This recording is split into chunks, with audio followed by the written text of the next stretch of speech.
Bismillahirrahmanirrahim. Elhamdülillahi Rabbil alemin.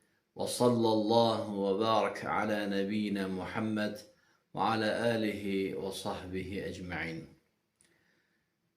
Çok değerli ve aziz dinleyiciler ve izleyiciler. Aslında biz kardeşler çok derin bir gaflet yuxusundayıq. Ve baxmayaraq ki bizim gözlerimiz açıktır. Amma biz bu yuxunun içindəyik və həqiqətləri dərk etmir və görmür. Qəflətin şiddətindən halımızdan belə biganəyik. Mövzu Allah göstərməsin, ola bilsin ki mən ya da ki sən ey əziz dinləyici, o da düşənlərdənsən, o sinifdənsən və sənin bundan xəbərin yoxdur. Bundan da böyük müsibət odur ki, elm sayəsində bundan xəbərdar olan kəsə gələndə isə, onun bundan xəbəri var, bilir öz halını və axirətdə onu nələr gözləyə biləcəyini güman edir və bununla bərabər yenə də qəflət yuxusundadır və özünə bir çarə qılmır. Bizdən birimiz kəbair hədislərini eşidir, dərslərdə, mühazirələrdə, xutbələrdə, vaazlarda və ya da ki oxuyur, dinləyir və bilirsiniz ki, kəbair hədisləri çox dəhşətli bir xəbər haqqında bizə məlumat verir. Allah Nəbisi sallallahu aleyhi və səlləm səhih gələn xəbərlərdə ümmətimdən kəbair əhli oda düşəcəkdir. Ümmətimdən, yəni bəli, onlar müsəlmanlardır. Nəinki müsəlmanlar, onlar arasında möminlər vardır. Onların namazları yerində, orucları yerində, həcci, ümrəsi yerində, illik varlıdırsa zəkatı yerində, dini ayinları yerində. Amma onlar kəbir əhlidir. Yəni, böyük günah sahiblərdir ki, o günahlardan onlar tövbə etməyiblər. Və o günah üzərində öldürülüblər və yaxud da ölüblər və yaxud da o günah üzərində xitam verilib onlara. Onlar sıratın üzərindən keçə bilməyəcəklər, büdürəcəklər. Sıratın üzərində kələliyib, qandallar, qırmaqlar onları qopardıb sıratdan yerə salacaq, yəni oda salacaqlar. Biz bu hədisləri eşidirik, dinləyirik və hərdən mövizələrdə, xütbələrdə və sanki deyir ki, yox, bu hədislər mənə adiyyəti yoxdur. Əlhamdülillah, şükürlər olsun, kəbir əhlindən deyilik, belə güman edirik. Çünki kəbir əhli bəzilərinin gümanında şükür Allaha adam öldürməmişəm, nə də zinakar deyiləm, nə də ki, İraq olsun, Lut qövmünün əməlini də görmür, şərab da içmir, nə də ki, hər hansı bir pis alışqınlıqlara, yəni, alüdə də deyiləm. Düşünür ki, kəbirə bundan qurtarır. Və kəbair hədisləri eşidəndə, yəni, möminlər cənnətdə qardaşlarını tapa bilməyəndə, soruşanda onlar haqqında xəbər veriləcək ki, onların böyük günahları var idi. O günahlardan tövbə etmədilər. O günahlar onları günləri cənnətə gəlməyə geç saldı. Yəni, oda düşdülər və oda təmizlənməmiş o günahlardan onlar cənnətə girə bilməzlər. Və bizdən birimiz bu hədisləri oxuyur və güman edir ki, həmin oda düşənlərin içərisində mən yoxam. Mən hara, kəbirə hara. Yəni, şükür Allaha kəbirəm yoxdur. Amma qafil bilmir ki, kəbair nə çoxdur. Kəbair, əvvəlcə öyrənək kəbair nədir? Çox dəyərli qardaşlarımız, əziz dinləyicilərimiz, kəbiranın tərifi nə deməkdir? O günahlar ki, onlar haqqında Allahın kitabında, Quran və səhih sünnədə əl-vəid gəlib. Vəid, yəni Allah-u Teala onunla hədəliyib. Ya da ki, şəriətdə ona qarşı bir cəza tədbiri, hədd deyirlər buna, var. Məsələn, əl kəsmək kimi, eydam kimi və s. Ya da ki, o şey ki, Quran-ı Kərimdə onun haqqında lənət gəlib. Lənət nə deməkdir? Attardu min rəhmətilləhi və bu'd anh. Allah-u Teala'nın rəhmətindən qovulmaq, uzaq düşmək, Allahdan uzaq düşmək və rəhmətindən məhrum olmaq. Yəni, əgər hər hansı bir ayət kərimə və hədis şərif bu haqda xəbər verirsə, filan günah üçün lənət gəlib, Allahın rəhmətindən uzaq düşmək, qəzəblə düşər olmaq, və yaxud da ki, od ilə vəd olunub, ya da ki, dünyada onun kəffarəsi mütləq cəza tədbir vardır, məhkəmədə. Bunlar kəbiranın tərifidir, meyarıdır. İndi buna görə kəbira yalnız adam öldürməkdirmi? Və biz nələr görürük? Görürük ki, riya. Yəni, uləmaya görə riya kəbiradır, şəkil yoxdur. Riya kəbiradır, bəli. Və hansı birimiz riyadan salamatıq? Necə də riya kəbira olmasın? Çünki şirk-ül əsxardır. Şirkin kiçik qardaşıdır. Var şirk-ül əkbar, dindən tamamilə çıxardan, külli olaraq millətdən silən. Var şirk-ül əsxar. Şirk-ül əsxarda bizdə kəbiradır, şək yoxdur. Riya, nə çox riya düşənlər var. Subhanallah, görərsən ki, insanın dini ali savadı yoxdur. Dini ibtidai savadı yoxdur. Dini savadı heç yoxdur. Amma əvəzində dünya savadı vardır. Ali təhsillidir, magistraturası var, doktoranturası var. Dünya elmlərində İngilis təmayüllüdür, misal üçün Rus dillidir və Türk dillidir. Adam mütaliə çox edir, amma ərəb dilində yox. Və müəyyən dərsləri xarici dillərdə dinləyir və sonra onda bir ucub əmələ gəlir. Ucub əmələ gəlir və elm tələbələrinə yuxarıdan aşağı baxır. Deyir ki, onlar kimdir? Onları cibimdə gəzdirərəm və s. ilə axır. Və onlara yuxarıdan aşağı baxır. Ona bir ucub gəlir. Onları görəndə qucaqlaşır, onlara təbəssüm edir və onların üzünə onları övür və tərif edir. Və böyük kütlənin içərisində də onlara qarşı təvazökar özünü göstərir. Amma öz məxsus dostlarının və öz belə deyək kampaniyasında olanda onları aşağılayır, alçaldır və onlara yuxarıdan aşağı baxır. Bu riya deyil, bəs nədir? Yəni, nə çox riya düşmək ehtimallarımız var. Şərtdir ki, elə riya namazda eləyək, Quran oxuyanda eləyək, hələn bunlar da var. Daha nələr. Bizdən birimiz ümrə ziyarətinə gedir və ümrə ziyarətini həb TikTok-a qoyur. Necə tavaf elədi, tavafda möhkəm dualar eləyir və s. Subhanallah, bəs bu göstəri deyil və nədir? Bir şey ki, ibadət ki, Allaha məxsusdur. Allah Teala orada olan şərikliyi qəbul eləmir. Onu da, şirkini də ona bıraxır, tərk edir. Baxın, subhanallah. Demək ki, kəbira tək adam öldürməklə bitmir. Qeybət.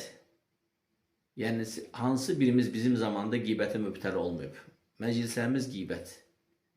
Evin içində, çöldə, dostlarda, çay evlərində, hər yanda qeybət. Və qeybət adiləşib. Baxarsa görürsən ki, adam süfrə başında yemək yeyir, bəhbəhlə, kəfcəhlə toyuq ətini yeyir, ləziz, ya da quzu ətini yeyir və yeyə-yeyə qardaşının qeybətini eləyir. Miskin xəbəri yoxdur ki, həmin an əslində o yediyi geyfə olan qardaşının meyit ətidir. Bu haqda Quran-ı Kərimdə ayətə gəlib. Fəkərihtimu, yəni ikrah etdiniz bu misaldan. Allah Teala qeybət eləyənin məsələni ölü qardaşının geyfə, yəni nətin ətini yeyənə bənzədir. Subhanallah, qeybət bəs kəbira deyil, bəs nədir? Vaylul likulli huməzətil lüməzə. Məyər vay ilə təhdid olunmayıb mı, hədələnməyib mi? Qeybət bəs kəbira deyil, bəs nədir? Allah Teala muqadə olan bir od ilə vəd vermişdir. Muqadə olan od nə deməkdir? Yəni, onun qızdırılması üçün 1000 il tələb olan bir od ilə Allah Teala qeybət etməyi hədələmişdir. Bu kəbirə deyil, bəs nədir? Bundan da betəri olmayan bir şeyi iftira etmək, Allah müstəhan və yaxud da ki, böhtan yaxmaq və ondan da betəri bunu ictimailəşdirmək və bunu çıxıb, yəni sosial şəbəkələrdə, efirdə etmək, iftira, böhtan və ya da ki, ondan da betəri olmayan bir şeyi şərliyib insana nəsə pislik eləmək. Sanki onda olan nemətin zəvalını istəmək və onu məhv etmək. Bunlar bəs kəbira deyil, nədir? Bunların hamısı Allahın kitabında və Rasulunun sünnətində sallallahu aleyhi ve sellem kəbiradandır. Əl-həsəd. Hansı birimizdə həsəd yoxdur? Amma kimsə onu söndürür, kimsə onu bürüzə edir, kimsə də Allah müstəan həsədi ilə bacarmır. Həsəd kəbirada şək yoxdur. Hətta çox alimlər həsədi Ummahatul kəbira, kəbairin anası adlandırıb. Niyə görə? Çünki həsəd eləyən insan mütləq qeybət edir. Həsəd eləyən insanın həsədi onu iftira və böhtan atmağa da gətirir. Həsəd eləyən insan hətta həsəd etdiyi kəsi zəhərliyə ve ondaki olan nimetin zevalını, afiyeti həsəd ettiğine göre hatta öldürmeye bir kim getirebilirler. Ona göre ulema der ki həsəd min ummahatul kebair. Kebairlerin anasıdır. Subhanallah. Bəs həsəd. Allahu akbar. El cedelu bil batil. Bu da bizim çoxumuzun bilmediği kabire günahlardandır. El cedelu bil batil ne demektir? Adam hasmı sevir. Mübahisəni sevir. Ve mübahisədə məğlub olmağı hiçbir halda kabul edemir. Bütün hallarda galip olmağı, hatta hak geyrisinde olsa bile. Bu emel ulemaya göre kebire günahlardandır. Delil de hadis-i şerifte Merabahul Bukhari İnne ebgadar ricali ilallahi el-eleddul hasım. Allah Nebisi sallallahu aleyhi ve sellem bize haber vermişti ki Allah katında kişiler arasında Allah'a en gezebi Allah Teala'nın en gezebine gelen kişiler eleddul hasım sıfatına malik olan, yani mübahiseni seven ve mübahisede hiçbir zaman haklı olmasa bile mağlubiyeti kabul etmeyen keslerdir. Hemçinin el-ucub. El-ucub, insan özünden razıdır, mezherinden razıdır, giyiminden, keçiminden, her bura harasıdır. İnsan özünden razıdır. Neticede insanlar yukarıdan aşağı bakır. Hep insanlara laf söyler. Onları alçallar, aşağılayar. Çünkü özünden çok razıdır. Neden razısın ya İbn Adem? Yani özünü neden üstün bilirsen? Veyahut da ki kibir. Şek yok da kibir kebairdendir kardeşler. Hansı birimiz kibre bulaşmamışıq? Allah Nebisi sallallahu aleyhi ve sellem kalbinde miskal zerre kibir olan cennete girmez. Yani mütləq odda təmizlənməlidir ki girsin. Yani müminin kalbinde kibir varsa cennete girmir. Bəli, hadis bunu gösterir. Cehenneme ebedi yok. Girir, temizlenir, kibirden ağlı başına gelir, tertemiz olur. Ondan sonra cennete, cennet ehlinden olan saf insanlara koşulmağa izin verilir. Hansı birimiz kibire bulanmırıq? İnsanları yukarıdan aşağı bakmaq, onları aşağılamaq, onlardan biri seninle nəsihət edəndə onu alçaltmaq, ona sesini kaldırmaq, bu kibir delbəsinədir. Hakkı sana tövsiye ettiği zaman hakkı kabul etmək kibir delbəsinədir. Kibir güzel paltar, güzel giyim, keçim değil. Allah Nebisi sallallahu aleyhi ve sellem bunu izah etmiştir. Kibir, hakkı kabul etmemek ve hakkı sana tövsiye edeni alçaltmak ve insanlar yukarıdan aşağı bakmak. Ne çok kardeşler baxıram ki, öz bahalı aracında oturur, yanımda mən də oturmuşam, sustura da bilmirəm, hep insanları yukarıdan aşağı muamele eder. Onlara aşağı bakar. Filan kəslər bəhmandır ve filandır ve onlara aşağı ləqəblər gendirir. Həmçinin ət-tənəbəzü bil-əlqab, ləqəb geyindirmək də kəbiradandır. Necə də kəbiradan olmasın, bunun yeri Allahın kitabında keçir. Bi'səl-ismul fusuqu ba'dəl-iman və mən ləm yetub fəulaikə humuz-zalimun. İman əhli olandan sonra, iman ismindən sonra fasik isminə inmək necə betərdir? Şübhəsiz ki, tövbə etməyənlər zalimlardır. Baxırsan, görürsən ki, subhanallah, ləqəblər gendirir. Yani adam zəncidir, qara dərilidir, qardaşımızdır, Azərbaycana xoş gəlib, səfa gətirib, şərəf gətirib. Bizim futbol komandalarını təmsil edir, Azərbaycanın bayrağını qaldırır. Misal üçün, namaza gəlir, namaz əhlidir, müsəlmandır. Görürsən ki, eşitmişəm, bunu şahid olmuşam. Qarabala imkan ver, girsin birinci safa. Qarabala nədir? Allahu Akbar. Bu nə ləqəbdir? Allahu Akbar, onun rəngini sən mi yarattın? Onun beşerine, derisine o rengi sen mi verdin? Yoksa sen onun haliginin sənət əsərindən narazısan. Əslində sen kime laf uzadırsan? Onu xəlq edən, o beşeri ona seçip məsləhət görən musavvur, el-bedi', el-xaliq, el-bari olana qarşısına sen. Bu kebiranın lap o yanına keçdi. Allahul müstəan. Qarabala nədir? Və s. ilə axır. Və daha pis ləqəblər var. Çox aşağı ləqəblər var. Birbirlerine cahili ləqəblər deyirlər. Mən onu tələffüz eləmək istəmirəm. Bura onun yeri deyil. Ləqəb birbirine atmaqda şək yoxdur, kəbiradandır. Həmçinin kətmu mə vacəbə minəl ilmi. Elimdən bəyanı vacib olan, təxiri icazə verilməyən elimdən olan o şeyləri gizlətmək də kəbiradan sayılır. Misal üçün, sən bir münker görürsən. Sənin önündə İnsan söhbət edərkən Allah'tan başqasına and içir. Sən ona düzəliş eləmirsən. Təxirə salırsan və sonra yaddan çıxardırsan. Sonradan düzəliş eləmirsən. Ya da ki adam sənin gözün qabağında bərəkətə and içir, söfrəyə and içir, Allah'tan gerisine öz oğlunun ve atasının gorunu and içir ve sen susursan, düzeliş eləmirsən.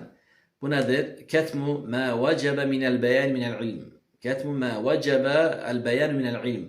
Yani ilminden beyanı təxirə salması icazə verilməyən, həmən beyanı vacib olan elmi gizlətmək kebiradan sayılır. Bunun dəlili nədir? Allah'ın kitabında ve Resulü sallallahu aleyhi ve sellem sünnəsində bunun kebira olması hakkında açık ayetler var. Bu ayette El-Bakara suresinde açık lanet gelip İnnellezîne yektumûne mâ enzelnâ minel beyinâti vel hudâ. Bu ayetlere bakın. Hemşin hadis-i şerifte gelip ki Allah Nebisi sallallahu aleyhi ve sellem ilmi olduğu halde ilmi gizleden insanın kıyamet günü ağzına, devenin ağzına vurulan licamdan, ama bu licam oddan olması hakkında haber vermişti. Bu neyi gösterir? Hemen tarifin içine girdi. Kıyamet günü od ve dünyada iken lanet ile Allah'ın kitabında vaid edilmişti. Yani haber verilmişti. El-kezib, ne çoktu yalan. Lətifələrimiz yalan, söhbətlərimiz yalan, insanları güldürmək üçün yalandan istifadə eləmək. Bunlar hamısı kebiradır. Şək yoxdur bunların kebir olması. Yalana nə çox düşürük? Ticarətdə yalan, dostlarımızda yalan, iş yerimizdə yalan, bir-birimizə yalan, həmçinin xəyanət. Bunlar hamısı kebiradır. Bunların kebir olması hamısı kitab və sünnə ilə sabitdir. Ələ lə'nətullahi aləz-zalimin. Məyər Mevlam belə xəbər verməmişdi mi Əli İmran surəsində? Allah'ın laneti yalançıların üzerine olsun. Subhanallah, lanet gelip. Yani sen düşünürsen ki kebira ehlinden değilsen, sıratın üzerinden ildırım süratine geçeceksin. Vəziyyət yaxşıdır. Kebira hadisleri sana adet yoktu. Bakın görün ne kadardı bunlar. Allahu Akbar. Həmçinin yaxşılıqları əmr edib də söhbət gedir fərz ve vacib olanlardan. Onları həyata keçirməmək. Pisliklerden çəkindirib də söhbət gedir vacib fərz olanlardan. Və onlara düşmək şüphesiz ki kebir adamdır. Bu da Thu'banın hadisiyle sünende sabittir. Hemin insanlar bizdendir. Namaz kılarlar, oruç tutarlar. Onların da geceden payı var. Teheccüd ve teravih. Ama onlar neyinirlər? Onlar yaxşılıkları əmr edirlər. Özləri isə namaza yatıp qalırlar, fərzə və qəza edirlər. Qəza onlarda adi haldır. Pisliklerden çəkindirirlər. Görürsən ki insan nədir? Çəkindirir, özü isə əməl etmir. Həmçinin buna bir misal getirmək olar. Subhanallah, zunubul xalavat. Bəzi zunubul xalavat da kebiradan olabilir. Bəziləri məndən soruşur ki, göz zinası böyükdür, yoxsa kiçik günahlardandır. O bilmir ki, mən uşaq deyiləm. Onun muradı məndən böyük olanı kiçiltmək və haram olanı halallaşdırıb fetva alıb özü üçün rahatlıq tapmaqdır. Öz lehine hüccət tapmaqdır. Yəni nə demək istəyir? Siz bilirsiniz ki, fuqahadan soruşulanda ki, göz zinası kiçik yoxsa böyük günahlardandır. Fuqahanın bədir rə'i zənnə yaxın olan nədir? Ağlına ilk gələn nədir? Yəni göz zinası, yəni yoldan keçən naməhrəm qadını görmək ya baxmaq. Yəni insanın zehninə birinci bu gəlir. Şək yoxdur ki, hədis şərifdə birinci baxış sənin, ikinci baxışda artıq günahdır. Onlar bu söz altında əksinə istəyirlər. Özlərinə gecə hamı yatanda interneti açıb çox rüsvayçı olan bir saytlara girib günahla tək başda qalmağın bu şəkildə hilə yolundan fetvasını istəyirlər əslində. Onlar bilmirlər ki, bu cür günahlar da kəbair günahlardandır. Niyə görə? Çünki Thu'banın sünəndə gələn hədisinə dahil olur. Onlar Allah-u Teala'nın hüdudlarıyla xəlvətdə qalanda onları aşırlar. Onlara od vədi olmuşdur. Bu da həmçinin kəbair günahlardandır. Hansı birimiz buna düşmürük? Ya'zəm billah. Bu müsibət bir şeydir. Həmçinin avvan, pis səndə kəbira, böyük günahlardandır. Hansı birimiz pis səndə olmuruq? Allah müstəan. Və o zənni dilə gətirdikcə, əməl etdikcə yazılır. Dilə gətirməsən və həyata keçirməsən, onunla mübarizə aparsan sənə yazılmaz. Və bu haqda da gəlib. Həmçinin əl-zulüm. Elə bilsən, zülm eləmək elə illah ki, balta ilə kimsə doğramaqdır, xəncərlə kimsə deşməkdir, bıçaqla kimsə şah damarını kəsib qanını yerə axıtmaqdır. Zülmün növlərinə çoxdur. Məyər həyat yoldaşına zülm etmirsənmi? Ya da ki, sən öz ərinə zülm etmirsənmi ey bacım? Ya da ki övladların vuruşanı dav eləndə onları dinləməmiş həmən şapalaq yedizdirmirsənmi? Ola bilsən şapalaq yedizdirdiyin övlad məzlum olandır. Heç onu dinlədinmi? Və yaxud da ki, ihmal hüquq, haqları ihmal edirsən. Onlara dinini öğretmirsən, tərbiyə etmirsən, ancaq yedizdirirsən, içizdirsən, sanki sən övladların bir bahayım üzrüsən, sanki çolu çolpadır, heyvandır, quzudur. Yəni ancaq otunu qabağına qoy, suyunu qoy. Elə deyil. Övladların hüquqlarını ehmal eləmək də zülümdür. Onları imanı öğretməmək, tövhidi öğretməmək, tək Allahlığa çağırmaq, onlara fikri, namazı, dəstəmazı öğretməmək, onları oddan qurtarmamaq və onların hüquqlarını ehmal etmək hələm övladlar, hələm sən müdür olsan, hələm sən hansı bir rəhbər qrup, bir şirkətli bir rəhbər başçı olsan, onların hüquqlarını ehmal etsən, maaşlarını vaxtında verməsən, onların işinə dəyər verməsən və yaxud da onlara, yəni zülmün növlərinə çoxdur ki, illah ki elə qan tökməkdir zülüm. Və şək yoxdur ki, zülüm kəbairdəndir Allahın kitabında. Vallahu la yehdil qavmel zalimin. Şübhəsiz ki, Allah zalim kəsləri düz yola gətirilməz. Yəni düz yolda cənnətə gedən yoldur. Vallahu la yuhibbul zalimin. Allah zalimləri sevməz. Həmçinin qardaşlar, kəbair, qardaşlar çoxdur. İnanın ki, kitab yazılacaq qədərdir. Onlardan biri şəhadət-i zur, yalancı şəhadət. Adam insanı çıxır, tərifləyir, onların heç biri onda yoxdur. Və onun haqqında yalancı şəhadət gətirir. Hələ bu xəfif variantıdır. Bu da kəbairdəndir. Və yaxud da ki, insanda olmayan bir şeylər ona yaxar, böhtanlar, iftiralar. Və bunu ictimai şəkildə edir. Və onu dinləyən insan da, ona müştərək olan insan da günaha batır, ona rədd vermədikcə, qəlbi ilə inkar etmədikcə, dili ilə inkar etmədikcə. Hətta onun məsxərəsinə baxanlar, gülənlər də, nə ki gülənlər, təbəssüm eləyənlər də onun həmin o iftirasına, şəhadət-i zur və böhtanına və qeybətinə müştərəkdir. Bunlar kəbair deyil və nədir? Qardaşlar, kəbairin sayı o qədər çoxdur ki, demək ki, bizim də sıratdan büdrəmək və yaxud da ki, keçməmək təhlükəmiz var. Demək ki, bizim də sıratın üzərindən tamamilə odun içərisinə düşmək. Deməli, od mənə də, sənə də əziz dinləyici qardaşım və bacım tamamilə toxuna bilər. Demək ki, zəmanət yoxdur. Demək ki, Allah-u Teala'nın yanında bizim heç bir, nə deyərlər, oda düşməmək zəmanətimiz yoxdur. Deməli, məsələ çox ciddi məsələdir. Elə deyilmi? Onda biz nə etməliyik? Biz arid olmalıyıq. Nəyə? İstiğfara, tövbəyə. Və bu günahları istihdar, xatırlamalı, anmalı, onların hər birini tərk etməli. Və Allah-u Teala'ya haqqı təbarək və teala sıdq qəlbdən tövbə eləməli. Bu günahlardan əl çəkməli və Allaha qayıtmalı və istiğfarı çoxaltmalı. Lap çoxaltmalı. Subhanallah, keçmiş və gələcək günahları öncədən əfv olmuş sevimli Peyğəmbərimiz günə 100 dəfə mən istiğfar edirəm və ya günə hər gün 100 dəfə, 70 dəfə tövbə istiğfar eləm deyən Peyğəmbər. Onda bizim halımız necədir? Hələm o məsum günahlardan əfv olmuş, günə 70 dəfə istiğfar edirsə, biz necə olmalıyıq? Allah Subhanahu Teala dünya və axirətdə bizi müaf eləsin, bizi dünya və axirət afətlərindən qorusun, dünya və axirətdə afiyət və oddan qurtulma və cənnət əhlindən eləsin. Dinləyicilər üçün də və söyləyən üçün də faydalı etsin. Hədə və sallallahu və səllim alə nəbiyinə Muhammed və alə alihi və sahbihi ecmaîn.